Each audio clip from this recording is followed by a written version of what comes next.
بسم الله الرحمن الرحيم. السلام عليكم أصدقائي ورحمة الله وبركاته. هذا فيديو سريع حبيت أفيدكم به.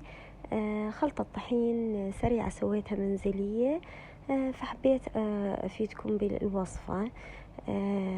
كل اللي خليته هو كوبين رز، طبعا طحنت كوبين رز وكوب من الشوفان الخالي من الجلوتين، ونص كوب من الكينوا، حبوب الكينوا، ونص كوب من حبة البركة، الحبة السوداء، فقط لا غير.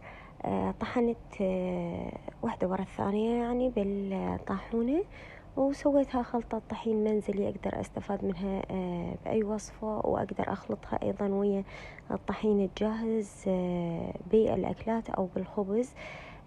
من ناحية توفير، ومن ناحية ثانية فائدة أكيد، لأن بيها مواد بيها فائدة. يعني هذا الفيديو سريع حبيت أفيدكم به، وإن شاء الله يعجبكم.